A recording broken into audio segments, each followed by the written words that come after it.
这只刚出生仅2天的幼鸟迎来了它生命的第一跳，它努力调整好姿态，尽量让每一次撞击都与肚皮相遇，从而提升活下来的概率。这是所有藤壶蛾出生3天必须要经历的挑战，也是它们一生中无法逃避的宿命。为了顺利孵化幼鸟，藤壶蛾会将巢穴建在高耸的悬崖之巅，数百米的高度有效地抵御了天敌的入侵。但唯有这种看似极端的做法，才能保证孩子们不被掠食者所吃掉。当幼鸟出生的那一刻，也就注定了他们要为这种安全付出巨大的代价。幼鸟待在温暖的巢穴里或许会很安全，但100米高的悬崖峭壁上却没有任何食物提供给他们。36小时后，他们将面临死亡。如果想顺利吃到食物，3只幼鸟必须跳下陡峭的悬崖，迎接自己生命中最为关键的一次挑战。在思索片刻后，鹅爸爸最终做了决定。他艰难地走到了悬崖边，然后奋力挥舞起翅膀，尽量为孩子们做出最完美的示范。剩下的路只能靠孩子们自己了。接下来，鹅妈妈也必须要马上离开。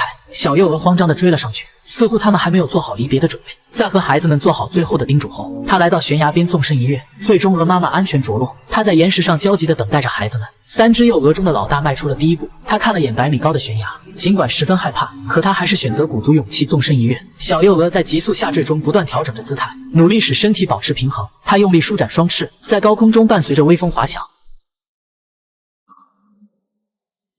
随着一声巨响，小幼鹅重重地砸在了岩石上。很幸运，它还活着。顽强的小幼鹅起身开始寻找父母，但此时巨大的危险已经悄然而至。一只守候多时的乌鸦早已经盯上了它。乌鸦看准时机，盘旋在幼鹅的上空，准备随时发起一场进攻。而爸爸在千钧一发之际赶来，将孩子护在身下。此时乌鸦突然着陆，他一步一步迈向这对父子。勇敢的鹅爸爸站了出来，他主动对乌鸦发起了进攻，试图将它赶跑。聪明的乌鸦选择避其锋芒，周旋一圈后，乌鸦巧妙运用了一招调虎离山，小幼鹅最终还是被叼走了。刚刚被幸运眷顾的它却没能逃过这一劫。悬崖上的小幼鹅目睹了这一切的发生，但它还是选择毫不犹豫纵身跃下。这只幼鹅没有掌握好起跑的地点，下坠没多久便撞击在了岩石上，1下、2下、3下、4下、5下，很不幸它没能活下来。看着哥哥们流下的羽毛，最后一只小幼鹅内心充满了坚定。这是一次近乎完美的飞跃，在急速坠落的高空，它奋力地挥舞着那双娇小的翅膀，努力让自己的身体保持平衡。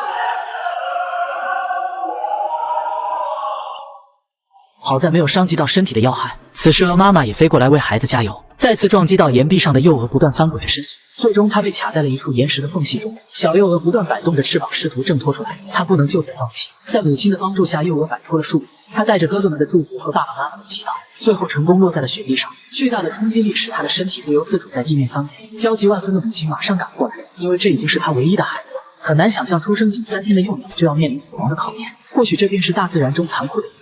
这只幸存的幼鹅最后终于完成了生命之初的一次巨大挑战，它将跟随父母开启新的生活。人生中总会有坎坷与挑战，当你鼓足勇气直面这一切时，或许会开启生命中另一个新的篇章。我是小奶狗，我们下期再见。早晨，小哥掀开被子，却意外发现被窝里藏了一只小水獭。小家伙打了声哈欠，然后嘤嘤地朝他爬了过来。原来这是小哥养了2年半的水獭。小水獭一边和小哥撒娇卖萌，一边还打着瞌睡，看样子是昨晚没睡好。别看这家伙长着一副呆萌的小表情，实际上还是个不折不扣的粘人精。平时动不动就化身成嘤嘤怪，目的就是求得主人的爱抚。由于小哥工作比较繁忙，于是便领养了一只橘猫来和他作伴。可没想到看见橘猫的水獭竟然一见倾心，每天抱着橘猫愣是不肯松开。面对这突如其来的一幕，小橘只好尴尬地躲开了。但这只水獭貌似传承了祖师爷的绝学，没过多久就对橘猫展开了强烈的攻势。很明显，小橘还没做好接受对方的准备。他警告水獭不要乱来，没看到面前还有个摄影师吗？但厚脸皮的水獭可不管这些，打算今天就要与小橘喜结良缘。好家伙，这不是纯纯的恋爱脑吗？幸好小哥及时出手，才让这家伙有所收敛。可他对橘猫的追求并未停止。自从橘猫来到家里后，小水獭就像狗皮膏药一样黏着对方，生怕小橘从自己手里飞走。面对水獭疯狂的挚爱，橘猫开始逐渐逃避，甚至经常找个地方躲起来。见不到心上人的小水獭急得团团转，在房间里四处寻找着橘猫的身影。客厅里找了一圈都没有，他又跑到楼上查看，找不到心上人的水獭开始四处抓跑。著名情感导师麦克阿瑟曾说过，当一个人能左右你情绪的时候，说明对方在你心里已经占据了半壁江山。爱情使这只水獭变得如此卑微。然而面对小水獭种种疯狂的行为，橘猫只是在高处默默看着。虽然对方的行为令他产生了怜悯，但橘猫很清楚这并不是自己想要的爱情。并且水獭的爱让他感到了巨大的压力。找寻几遍也无果后，悲痛欲绝的小水獭开始对着主人哭了起来。可就在抬头的刹那，他终于发现了高高在上的橘猫。见到心上人的水獭顿时激动起来，哭着喊着恳求橘猫回到自己身边。但小水獭的卑微并没有打动橘猫，见对方怎么都不肯下来，小水獭急得都快要疯了，嘴里一直发出嘤嘤嘤的叫声。他不停地在地上转圈圈，心想着为什么对方不肯接受自己呢？难道自己就要从此失去他吗？最终他们能否有情人终成眷属呢？下期敬请期待。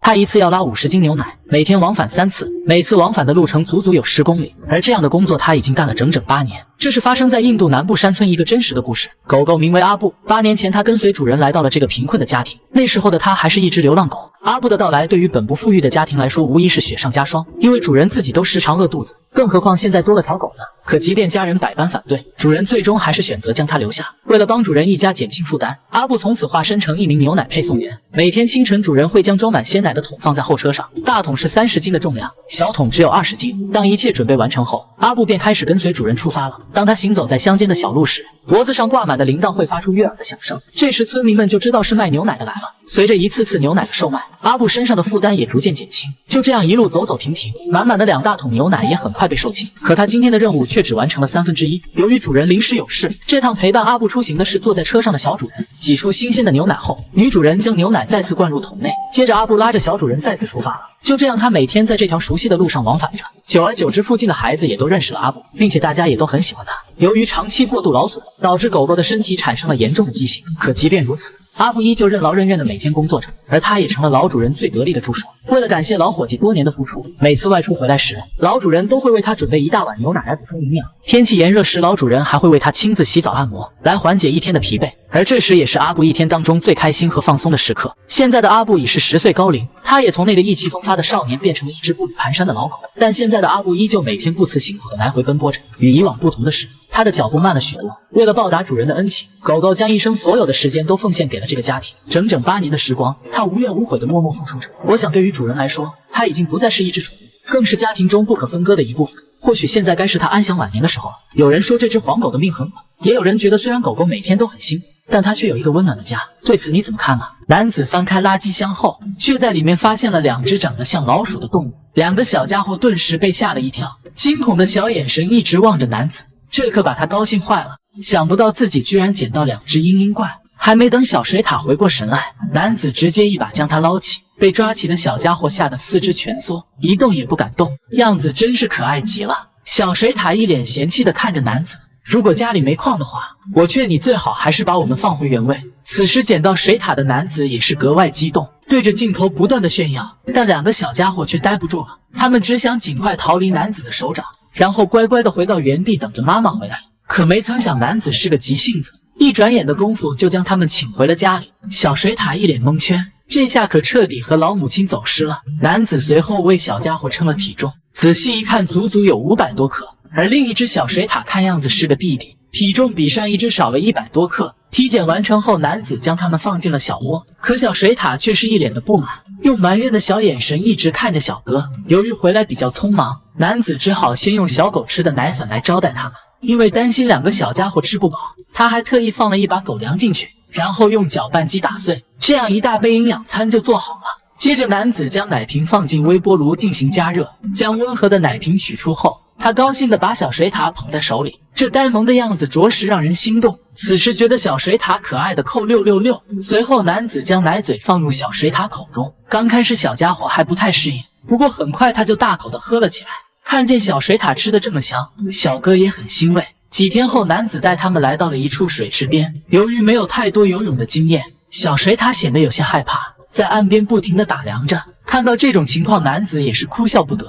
水獭难道也会怕水吗？没办法，他只好在水里不断鼓励他们。最终，一只小水獭勇敢地冲进了水里。看来他们只是缺少一点胆量而已。毕竟游泳是水獭与生俱来的本领。2只嘤嘤怪在水中欢快地与男子玩耍。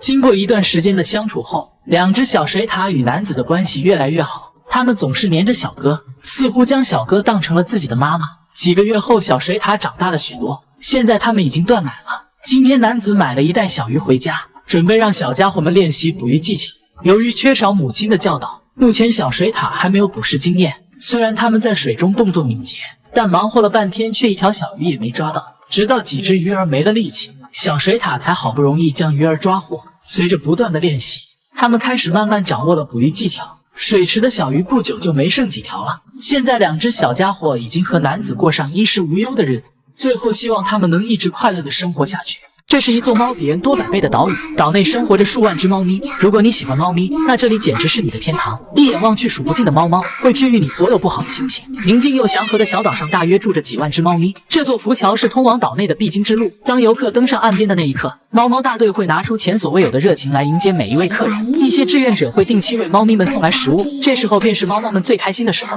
它们会在几秒内快速聚集，然后紧紧跟在志愿者的身后。虽然猫猫的队伍们十分庞大，但岛内的猫咪对人类却十分友好。它们不仅性格温顺，对人们也很信任。在岛上的任何角落，你都可以随时随地的尽情撸猫。一位大叔告诉我们，这里的居民平时靠打鱼为生。之前岛上的老鼠泛滥成灾，渔民晾晒的渔网总是被老鼠咬破，于是家家户户开始养猫。由于岛内的环境非常适合猫咪繁殖，它们的数量也变得越来越多。当地居民说，现在已经很多年没看见过老鼠了。然而随着社会的发展，越来越多的年轻人搬离了这里，大量被遗弃的猫咪成了小流浪。就这样，原本只有几百只猫咪的岛屿上，发展到现在已经到了数万只规模。它们也真正意义上成为了岛屿的主人。小猫们在这里生活得十分悠闲，除了午后惬意的享受日光浴，它们也喜欢在海边欣赏风景。原本日渐衰落的小岛，却因它们的存在而焕发生机。岛内随处可见的猫咪，是这座远离繁华的小岛上独有的特色。这里的每户人家都会在院子前放上一个大桶，以供猫咪饮用。对于岛上的钓鱼爱好者来说，最不缺的就是陪伴了，因为总是会有2只猫咪默默伴随你的左右。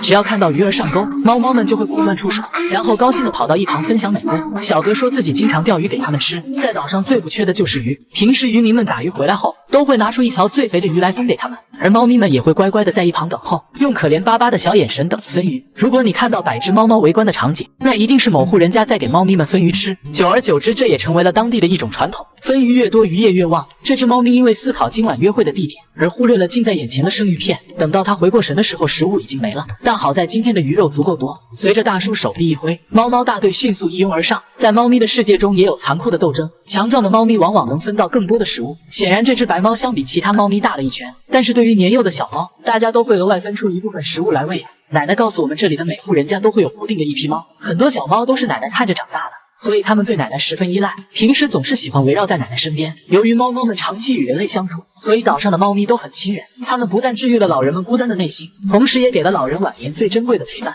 而人们的爱心也为它们提供了良好的生存环境。毕竟谁会拒绝一大群向你奔来的小可爱呢？也因为岛上这些众多的猫咪，这座小岛上每年都会吸引大批的游客前来旅游，直接带动了整个产业的高速发展。当地的旅游部门特意为猫猫们请来宠物医生定期进行体检，在这里它们拥有的不再是虐待和流浪，自由和幸福是每个生灵的权利和追求。或许这才是人与动物相处最好的画面。最后希望猫咪们能一直开心快乐的生活下去。如果有机会，你会选择去猫岛看看吗？这年头宠物界都这么内卷了吗？为了多赚几条小鱼干，猫猫竟然也开始踏上了表演的艺术道路。在主持人一番开场白介绍后，今天的表演也正式拉开帷幕。只见小姐姐跪在地上，嘴里念了几句咒语。你干嘛？随后一只猫咪快速从地洞里钻了出来，它跑到小姐姐面前打了声招呼。本场的1号选手小五即将开始表演。小姐姐将她平时最喜欢的玩具拿了出来，没错，她最擅长的表演就是踩球。在小姐姐的示意下，小五熟练地跳上了圆球的顶部。接着开始展示自己的拿手绝活。只见猫咪踩着圆球匍匐前进着，不管是速度和平衡掌握的都非常到位。正所谓台上1分钟，台下10年功。最终小五用扎实过硬的表演赢得了观众的掌声。想不到猫咪也会有如此高超的表演天赋。接下来登场的是2号选手奥斯卡，此时他已经迫不及待想要展示一番了。奥斯卡最擅长的表演是短距离跨栏。随着小姐姐发出的指令，他快速敏捷地跨越了一个障碍。这种高度的栏杆对于他完全是小儿科，跨越障碍就像如履平地一样，3、2下就越过了所有障碍。最后他轻松一跃，直接窜上了5米的长杆。为了奖励奥斯卡出色的表演，小姐姐特意在终点放了8条小鱼干作为奖励。收获满满的奥斯卡一跃而下，在观众热烈的掌声中，2号选手最终完成了本场的演出。接着登场的是3号花花，大概是有点怯场，刚登上舞台他就扑到了小姐姐怀里。小姐姐示意他展示才艺，可害羞的花花再次回到了小姐姐怀里。看来他的登台次数还不多，无奈的小姐姐只好将他丢到一旁。可刚转身的功夫，猫咪就追了上去，最终一个箭步跑向了屋里。看来内向的花花还需要加强控场的能力，不过没关系，因为接下来登场的4号猫猫选手阿布，他可是猫猫演艺圈的当家花旦。在小姐姐一个手势下，阿布转身跳上木桩，他即将要展示的表演是猫猫走钢丝。只见阿布平稳的在绳子上游走，对于节奏和平衡把握的都恰到好处，没一会儿就顺利完成了任务。同时观众席上也爆发出热烈的掌声，但他的演出并没有结束，意犹未尽的阿布转身又折返了回去。此时觉得猫咪厉害的扣666，演出完成的阿布随后转身离场，还没等主持人介绍完，一只蓝猫就主动登上了舞台，它就是5号猫猫选手小灰。虽然小灰并没有像其他选手一样多才多艺，但它可是一只善于社交的猫猫。为了能赢得观众们的喜爱和认可，小灰直接来到观众席来亲近大家，让每位观众都能近距离感受它的平易近人。就在小姐姐宣布本场演出结束时，一只白猫突然溜上台，因为本场演出没有安排它，倔强的猫咪很不服气，它决定自己安排一场表演，毕竟自身也是一直有实力的猫猫。只见它一跃而上，接着走起了空中吊桥。不得不说，这真的是一只要强的猫咪。为了过上幸福的生活，猫咪都开始卖艺养活自己了。如此可爱又多才多艺的小猫咪，你更喜欢几号猫猫呢？小女孩不断擦拭眼角的泪水，嘴里不停念叨着对不起。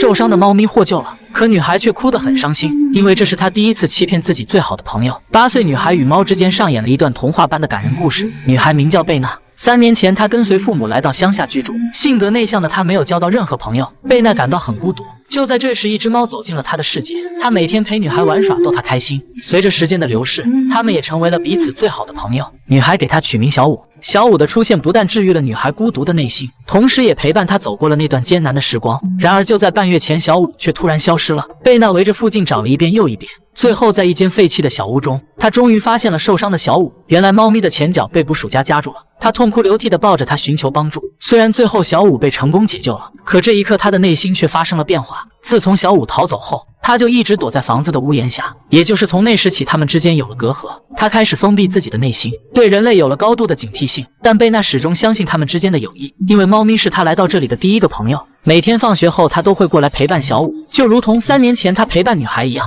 由于无法靠近猫咪，贝娜只能将消炎药搅拌在食物中，然后将食物带给自己的好朋友。在贝娜日复一日的坚持下，小五最终对他打开了心扉。当听见贝娜的声音后，他马上从屋檐下爬了出来。此时我们可以看到猫咪的一条腿已经无法正常行走，它大口吃着碗里的猫粮。看见这一幕的贝娜露出了欣慰的笑容，因为自己的努力终于有了结果。当路上有经过的陌生人时，小五还是会很害怕地躲回屋檐下。或许他还是无法摆脱心里的阴影。之后贝娜每天放学回来都会来探望他，但只有4周安静下来时，小五才敢小心翼翼地走出来。可当贝娜想伸手抚摸他时，小五却警惕地躲开了。几天后，在热心邻居的帮助下，贝娜第一次爬上屋顶。听见贝娜的声音后，小五慢慢走了出来，他倒在地上撒起了娇。这一刻，他对女孩终于敞开了心扉，有一支光再次照亮了他们彼此的内心。而贝娜也露出了久违的笑容。夜晚气温骤降，贝娜特意找了一条粉色的毛毯，随后将毛毯送给了屋檐下的朋友。一条小小的毛毯此时却散发着炙热的温暖。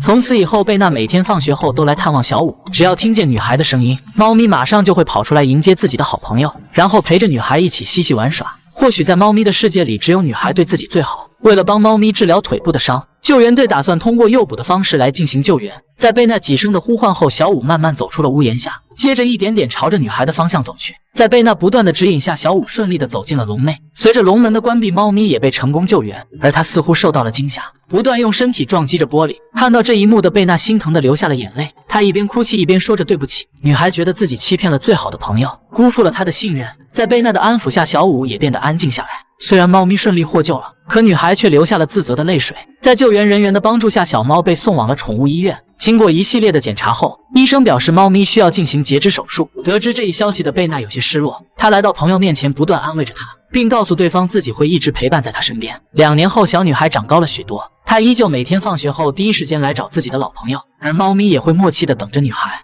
还是同样的屋檐下，一切似乎没有变化，一切仿佛又变得不一样了。看得出贝娜和猫咪的感情更深厚了，他们都把彼此当成了最好的朋友。第2天，当女孩再次来看望猫咪时，屋檐下却意外多出了几只小猫。贝娜开心地告诉我们，小五已经成家了，黑色的猫咪是她的丈夫，而另外2只是他们的孩子，一只是黑色的，和公猫很像，而另一只长得和小五一模一样。现在小五过得很幸福，有爱人相伴，一家4口开心地生活在一起，而他们也对女孩格外亲密，因为一直是贝娜在照顾小五一家。如果哪天女孩没有来，小五就会在屋檐上望着远方，一直等到太阳落山。夜晚时，小五带着一家人来到了贝娜的家里，几只猫咪乖乖地守在女孩的窗外，直到天亮，它们还在房顶不肯离去。清晨一大早，贝娜打开窗户就看见猫咪蹲守在窗外，她高兴地开始为它们准备早餐。贝娜说，小五会经常带着她的家人来看自己，每当情绪低落的时候，她总会想方设法逗自己开心。从最初的相识到此刻的彼此挂念，猫咪的陪伴贯穿了女孩的整个童年。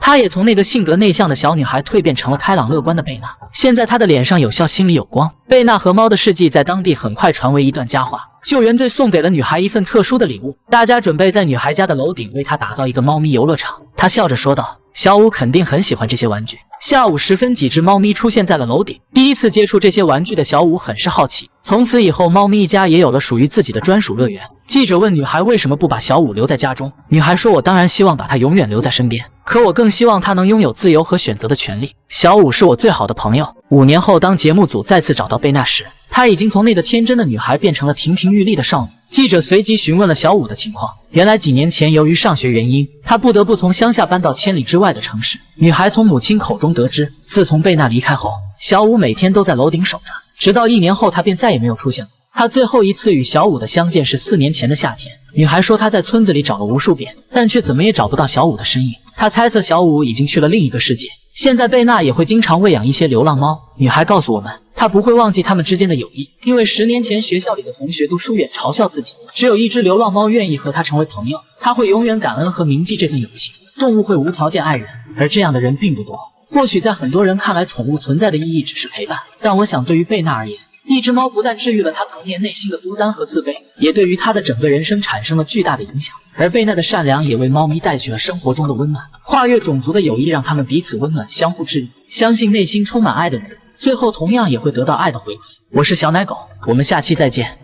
眼前这只虎鲸正奋力拍打着水面，不断激起的水花引来了观众席上热烈的掌声。然而人们却并不知道，在美妙绝伦的表演背后是怎样的辛酸。超大的显示屏上不断播放着虎鲸与人类和谐相处的画面。作为海洋中连大白鲨都惧怕的宿敌，却唯独对人类格外友好。随着场内音乐的响起，今天的表演也正式拉开帷幕。昔日的海洋霸主此时化身表演艺术家，在海洋馆工作20余年的他对这些动作早已熟练于心，每个动作都近乎完美。小家伙在水中不停地跳跃，掀起的水花引来人们的阵阵尖叫。智商卓越的他自然知道哪些动作能取得人们的喜爱。伴随着观众们热烈的掌声，今天的表演也正式结束了。此时虎鲸会乖乖地游到饲养员面前，然后等待饲养员拿出食物奖励自己。饲养员随手丢了一条小鱼给他，然后示意他离开，因为接下来还有第2场的演出。在海洋中，虎鲸以捕食鲨鱼或者其他大型海洋生物为食。对于体型庞大的虎鲸来说，这点食物等同于吃了1粒米饭。可如果他想要得到更多食物，那么接下来就必须要更加卖力的表演。很难想象在海洋中所向无敌的霸主，如今却为了一条小鱼而乖乖臣服。而虎鲸同类之间的竞争也很激烈，表现出众的自然会得到饲养员丰厚的奖励。为了填饱肚子，虎鲸们纷纷拿出了自己的绝活。在他们相互的竞争中，现场的演出氛围也被推向了高潮，这也是人们所期盼的效果。但如果虎鲸的表演没有达到预期，那么等待他的便是饲养员手中冰冷的海水。此时的虎鲸委屈的像个孩子，他只能通过拍打浪花的方式来发泄不满的情绪。虽然他们的表演很精彩，但我更希望每个人都能拒绝动物表演，因为每个生灵都应该平等享有自由的权利，万物皆有灵性，愿每条生命都能得到尊重和善待。我是小奶狗，我们下期再见。公园里突然出现2名女子正在拍照，注意看这位金发女郎，她绝对是你见过最漂亮的女孩。就在男子想上前一睹芳容时，突然一张狗脸钻了过来，男子被吓得当场晕倒。瞧她金色飘逸的长发，外加修长美丽的身姿，此时的你是不是已经心动了呢？虽然狗子看起来十分漂亮，但你千万别被她的颜值所迷惑，因为这种阿富汗猎犬性格极其古怪，养它等于请了一个小祖宗回家。女主人每天帮它梳理3次毛发，可它还是一脸嫌弃的表情。一般到了饭点，其他狗狗都是马上赶来，而这位躺在床上的金发女郎，就算你喊破喉咙，她也不肯理你。没办法，主人只好亲自来请，苦口婆心的劝她起床吃饭。可显然，优雅的公主并不给她面子，最终主人只能抱着她去厨房就餐了。狗狗名为小美，虽然不像2哈一样拆家，但却热衷于蹦迪，总是喜欢在家里跳来跳去。当然，如果遇见自己喜欢的人，小美就会表现得十分温顺乖巧。她会用眼神暗示对方摸摸自己，达到目的后，她就像小鸟依人似的趴在小哥腿上。由于小美的颜值过高，每次出去时都会引来一大批的追求者。一只单身了8年的狗狗看见小美后，已经情不自禁对她展开了疯狂的追求。可高颜值的小美又怎么能瞧得上这些歪瓜裂枣呢？她只能用逃避来委婉的诠释拒绝。可最终她还是受不了了，一气之下，小美直接翻越围栏，并告诉对方自己和他们是2个世界的平行线。这已经是小美第23次相亲了，难道高颜值也是一种错吗？面对又一次相亲失败的狗子，主人也很无奈，他连忙上前抱住小美，并表示接下来一定给她安排一个称心如意的郎君。回到家的小美一边泡澡一边和闺蜜讲述着白天相亲的经历。女主人告诉我们，小美睡觉之前必须要人哄着才能入睡，所以她每天都会给狗狗哼唱摇篮曲。主人说其实自己也很累，但养这种狗就得花费大量的心思。不过这种犬类是在我国禁止饲养的，别看它颜值很高，性格可没那么温顺，所以时常会伴有一定的攻击性。然而令我万万没想到的是，狗子睡在卧室的大床，而主人却在客厅打地铺，这番操作真是让人难以理解。对此你怎么看呢？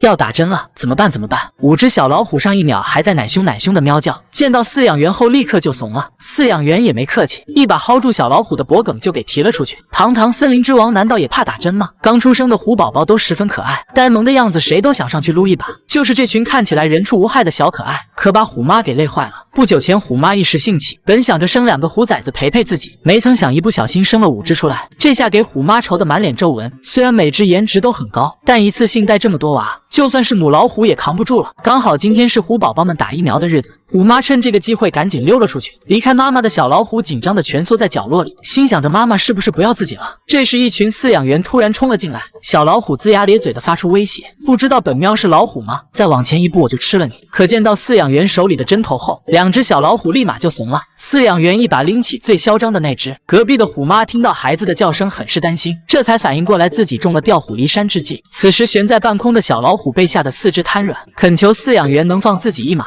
结果下1秒就被拉去称了体重。还没等他反应过来，饲养员一针就扎了进去。接下来是第2只，帮小老虎称完体重后，饲养员还帮他检查了一下牙齿，你别说这牙齿还真白。在忐忑不安的心情中，小老虎最终完成了注射。看见饲养员又走了过来，几只小老虎骂骂咧咧，你还没完了是吧？结果又一只被拎了起来。当看见针头的那一刻，小老虎已经生无可恋，此时心里只想回到妈妈身边。经过检查发现小老虎的眼睛有些感染，但只要滴上药水很快就能好了。刚打完针的小老虎一脸委屈，一个个耷拉着脑袋，似乎还没有从刚才的恐惧中走出来。为了安抚他们的情绪，饲养员特意准备了丰盛的午餐。见到美食的小老虎抱着大猪蹄子就啃了起来，看来没什么是一顿肉解决不了的。美美饱餐一顿后，当然还得出来透透气。虎妈率先走了出来，今天是小老虎第一次看见外面的世界，几只小家伙愣是不敢踏出家门口，这可给虎妈急得不行，心想咋生了几只胆子这么小的。最终在虎妈的不断召唤下，虎宝宝才敢纷纷出动。没见过世面的小老虎四处乱跑，对外面世界充满了好奇。一只小老虎跑到水池想泡个澡，但这水温也太烫了吧，果断选择放弃。但老虎对水有着天然的好感，几只小家伙很快在水里嬉戏了起来。可打算上岸时，小老虎脚底一滑，直接摔进了水里。还好大家没看见，不然我这虎脸往哪放？为了找回颜面，小老虎决定去深水区证明一下实力。结果一个不注意又掉进了水里。一旁的虎妈听到声响变得紧张起来，看见落水的熊孩子，虎妈嘴上骂骂咧咧，但还是不放心的走了过去。看见宝宝自己游上了岸，虎妈这才安心的离开。但熊孩子不止一只，总是有虎宝宝不断去深水区尝试，虎妈只能时刻盯着，动不动就得从水里叼一只上来。这一下午不是叼虎仔就是在叼虎仔的路上。事后虎妈将他们放进潜水区，并且用实际行动告诉孩子，这才是小朋友该玩的地方。小老虎成长的速度很快，不久后他们开始练习跳跃和捕猎，几兄弟在训练时都非常认真。看见孩子们这么刻苦，虎妈也深感欣慰。没曾想这只将目标放到了亲妈身上，还吓了虎妈一大跳。按理说小老虎早就该断奶了，可这么大的小老虎还整天追着妈妈要奶喝。很快小老虎们就围了上来，没办法，虎妈只好赶紧开溜。这下彻底给虎妈整怕了，见到这群小祖宗撒丫子就跑。可粘人的熊孩子可没那么容易甩掉，最后虎妈一跃而上跳到了高处。由于小老虎还没学会爬树的技能，只能在地上急得团团打转。虎妈大口喘着粗气，直呼当妈太难了。几小时后迎来了晚餐的时间，但精疲力竭的虎妈却没有一点胃口，直接选择了躺平。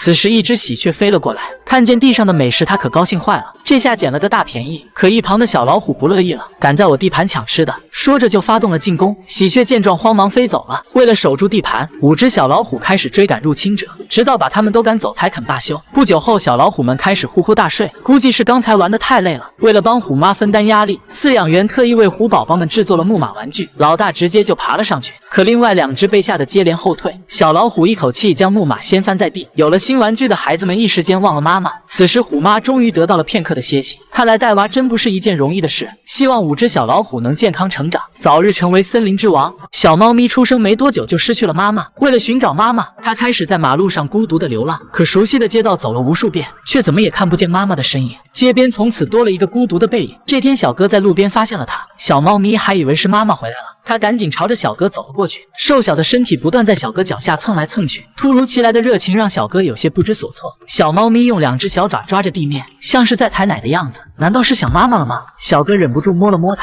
然而小猫咪似乎把小哥当成了自己的妈妈。也许感受到小哥的善良，小猫咪一个劲地扒拉着小哥，也许它找到了似曾相识的依靠感。小哥往后退了几步，它马上就粘了上去，随后对着小哥喵喵叫了起来，似乎在恳求小哥别离开自己。小哥从附近的超市买来了肉罐头，小猫咪先是嗅了嗅，接着开始大口吞咽，大概是第一次吃到这么美味的食物。它眯着眼睛尽情享受着短暂的幸福，也不知道它是如何生存下来的。吃着吃着，猫咪突然打了几下喷嚏，看样子有点感冒了。有时候真的想不明白，人来人往的大街为何没人愿意帮它一把呢？此时想救助猫咪的请扣666。吃着吃着，小猫咪不争气的流下了眼泪，也许这是它流浪多日吃的最好的一顿吧。看小家伙吃的这么安心，小哥打算起身离开，可猫咪转身就跟了上去，挡在小哥面前，说什么也不让他走，甚至还在地上撒起了娇。确认小哥不走了以后，小猫咪这才回来继续干饭。也不知道小家伙饿了多久，一口气吃了2盒罐头。也许习惯了吃了上顿没下顿的日子，明明肚皮已经鼓鼓的，可他还是很卖力的在吃。全部吃完后，小猫咪来到小哥身边，似乎在感谢好心人的一饭之恩。看着眼前如此乖巧懂事的猫咪，小哥不禁有些心酸。也许猫咪真的和小哥有缘，它一直在小哥身下转来转去，丝毫都没有离开的打算。可能太过于思念妈妈，小猫咪不断在小哥身上蹭来蹭去，久违的幸福感再次袭来。它依偎在小哥脚下，似乎在表达自己不想再流浪了。这么粘人的小猫，小哥也是第一次遇见，但谁会拒绝一只这么可爱的小猫咪呢？它似乎把小哥当成了唯一的依靠，只要挪动一下脚步，小猫立刻就贴了上去，生怕小哥不要自己了。没一会儿，小猫咪就安静的睡着了，大概是梦里见到了妈妈。2只小爪不断抓来抓去，真是可怜的让人心疼。刚进入梦乡的猫咪马上起身看了看，它很担心小哥丢下自己。此时小哥的心已经完全被它俘获，有缘千里来相会，小哥猜想可能是上辈子的小情人来找自己了。最终他决定收养这只小家伙，从此小猫咪也结束了流浪的生活。最后希望所有流浪的小动物都能找到属于自己的家，同时也呼吁大家不要轻易抛弃满眼都是你的小生命。我是小奶狗，我们下期再见。